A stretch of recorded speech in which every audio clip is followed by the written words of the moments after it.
And we have been watching this live for a while. This is the capital of Lebanon. New video of Beirut as Israeli airstrikes are hitting the city center.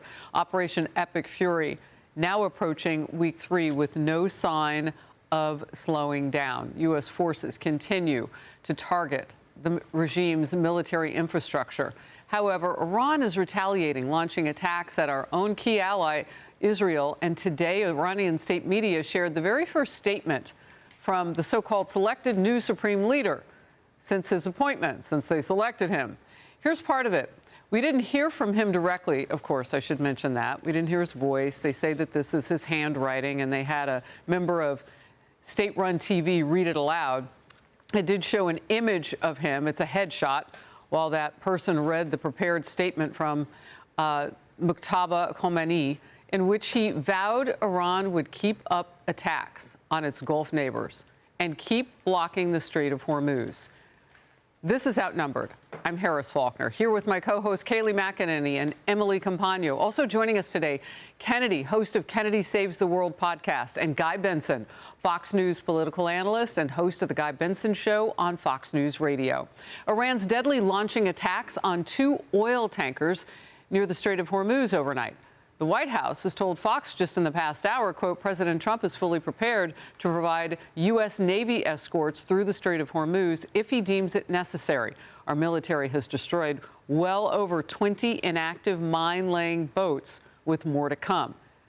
The Iranian regime is also targeting Israeli cities with ballistic missiles, continuing to, and now they are using cluster munitions against Israeli citizens. They scatter and kill indiscriminately. They're like many bombs coming out of an opening shell of one big missile. Even if the missiles are intercepted, cluster munitions released before the missile is destroyed still make an impact. Iran has been repeatedly accused of using this weapon in civilian areas, a tactic banned by more than 100 nations around the world. Israel estimates half of the ballistic missiles Iran have fired have been cluster munitions, and Iranian attacks are also coming digitally. The pro-regime group is now claiming responsibility and for street credibility for hacking an American medical devices company. The attack targeted Stryker. It's based in Michigan. They produce medical equipment, and it caused a global network disruption to their Microsoft apps, the company said in a statement. They literally, Kayleigh, watched their cell phones and computers. They watched information wipe away in real time. Yeah, it's remarkable to think about as this progresses day by day. If I could, let me focus just for a moment on the energy situation, because the White House just came out with an announcement that they will be suspending the Jones Act. The Jones Act is a 1920 law that mandates that U.S. goods come to the United States on U.S.-made ships, and that there are not goods coming in, foreign goods coming in on foreign flag ships. They're suspending that, and the White House tells me on background that the administration can assure it will not have an impact on shipbuilding. Here's why I bring this up. I know President Trump, the businessman, has thought this through, and I know that because I look at the first Trump term and what he did to make this country a net energy exporter. It's remarkable, all of the work fracking LNG, and it has given us some immunity from gas price increases. We have seen increases, absolutely, at the pump, but they are, I would note, far below the Biden era high. The Biden era high at one point was $4.70. It might have been above that. Now you're seeing prices at the end of yesterday about $3.57. But President Trump has his eye on that. And this action just announced literally moments ago tells me this is a president who's thinking strategically for the American economy, but also thinking down the line. We cannot have Iran have nuclear weapons. 4 presidents have said that. It kills me when the Democrats say, what's the objective here? Well, guess who announced the objective? Obama, Bush, Biden. All of them announced the objective. Iran cannot have nuclear weapons. One president put actions behind the objective, and that same president is looking at the economic conditions, and I am fully confident that he will make the right decision as to when this winds down, keeping all of these factors in mind.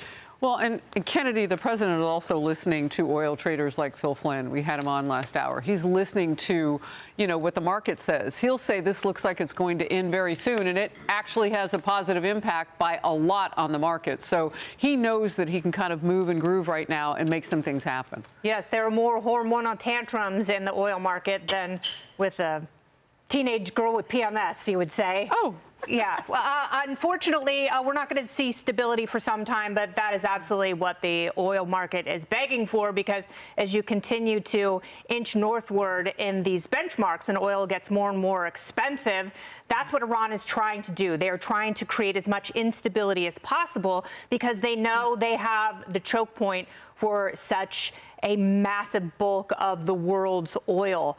I don't know what's going to happen here. I don't know when the bombing is going to take effect. I know that Iran has been anticipating this, and with the cluster munitions and the cheap drones, they are throwing us for a little bit of a loop. It is very interesting to see what the Pentagon has in their quiver in terms of electronic warfare and some of those high-energy lasers. The question is, how quickly can they be deployed? How do you power them?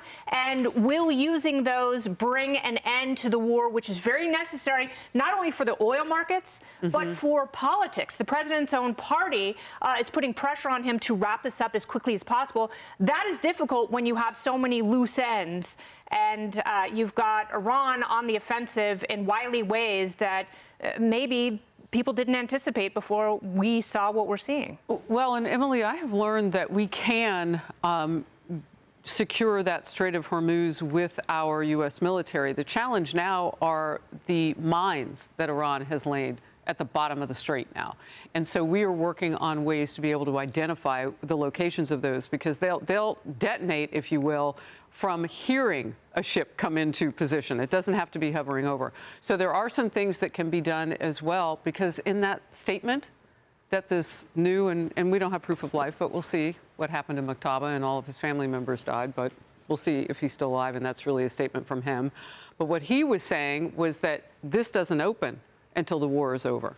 Right, and we know from the president's statements yesterday that he indicated that it was cleared of mines, and also that our military destroyed 16 mine-lane naval vessels of Iran. So there's optimism there in terms of the safety of our troops and our allies. I note, too, just for a second, you guys, let's just talk about the mainstream media, because New York Times, for example, ran 2 separate pieces on the Secretary of War's violent rhetoric, and they drew some kind of distinction between the morality of prior actions underscoring attempts at securing or ensuring freedom for those liberated peoples or peoples that were previously under thumb, and that somehow this is about vengeance and retribution. They equated the Operation Epic Fury name with some type of sort of vengeance and violence on the part of the Secretary of War, when we know President Trump picked it because he said, that's the one that didn't make me fall asleep, from a group of 20 that was given to him. So I think what we're seeing here, as always, is in this complex nature, as you articulated so many salient points about oil, about the region's involvements economically and also geopolitically. Like, we are now dealing with a very new situation geopolitically that we haven't before, which is relying on the strength of our Middle Eastern allies and on the strength of intelligence that prior administrations have bucked. And by prior administrations, I simply mean Biden. So I think here we're looking at a really new space of America and the strength of our diplomacy within the Middle East, in addition to our military might, and in addition to recognizing the proxies that don't just stop at one hacking job and at some type of link with the Islamic regime. They're actually latent all over. So I think what this deserves is nuanced thought and thoughtful coverage. And as always, we're not getting that from the mainstream. So it wasn't just Biden, though, because as you were talking, I was thinking about those letters between Obama and Ahmadinejad. Like, you know, we haven't had presidents in the past, it would seem, that had the type of relationships that you're describing, Emily, with our Middle East partners. And part of that, I would say, Guy, was brought on, I don't know if it was strategy or just kind of luck of the game. I tend to think that it's strategy, having those relationships bolstered very early on in his second term with Trump. Well, and I think also the Iranian regime is now attacking all of its neighbors, right? We're used to the regime trying to kill Americans. They've been doing that for nearly 5 decades. We're used to them attacking Israel or threatening Israel. They want to wipe them off the face of the earth. But there have been thousands of attacks launched on the Arab Gulf states, who are now fully unified behind the United States and Israel against the Iranian regime. Some of that's self-interest because they're getting attacked by this malign neighbor. But some of it is the type of diplomacy and relationship building that we've seen from Team Trump and the president himself over the course of years. That's one point. The second point is, I don't want to just quickly blow past this. I think what you said underscores the shambolic nature of this regime right now. They are on a back foot, to put it mildly. We have a statement allegedly from their new supreme leader, who no one has seen. If he's alive and well, he is so paranoid that he doesn't want to be appearing on camera anywhere, right? If he's alive and well.